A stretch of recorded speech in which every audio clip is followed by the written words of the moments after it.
Good afternoon बंधुरा सबाइके welcome जानाচ্ছি सबितास blog चैनेले। এখন সময় বাজে 12:30। এখন আমি চলে এসেছি আপনাদেরকে যা সকালবেলা রান্না করেছি কিছু বলার জন্য আর কিছু দেখাবার জন্য। তো আজকে করেছিলাম করলা পাতা দুটো, আমার দেওরের মেয়েকে বলেছিলাম যে দুটো তুলে এনেছিল একজন বাড়িতে, তো ওকে বড়া করেছিলাম আর করেছিলাম বরবটি আলু ভাজা আর কালকের পটল আলু তরকারি ছিল, অনেকগুলো হয়েছিল। অনেকগুলো মানে আপনি তো আমি আপনাদেরকে কালকে দেখিয়েছি, তো ওই তরকারির ভিতরে যা সকালবেলা আমি খেয়েছি, সন্ধ্যার সময় ও খায়নি, আমি খাইনি, কারণ কালকে জগদ্ধাত্রী পূজা হচ্ছিল আমাদের পাড়াতে, ওইখান থেকে খিচুড়ি ভোগ মা মেয়ে খেয়েছিলাম। তো ওই খাওয়ার পরে আর খেতে ইচ্ছা করেনি। তারপরে আমরা হ্যাঁ সকালবেলা ওই পিঠেও ছিল যে বিড়ি চালের বাটা, ওই পিঠেও দিয়ে আবার সকালবেলা ছোটো মেয়ে পিঠে বানালো, দুই বোন খেলো।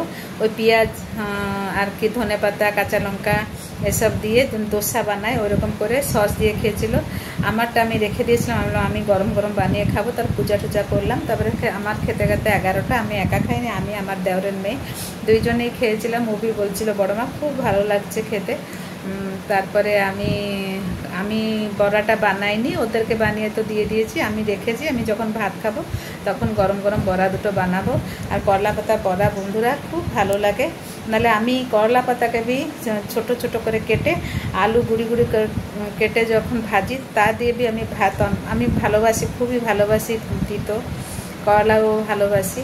তো ওইটা বি করি আমি। তো আজকে বড়া করেছিলাম, জানি না ওরা আমি বানানোর পরে খাওয়ার পরে বলবো কেমনি লেগেছে।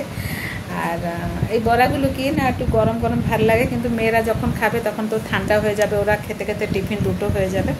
তো বন্ধুরা আজকে সকালবেলা কি বানিয়েছি আমি আপনাদেরকে একটু দেখাবো।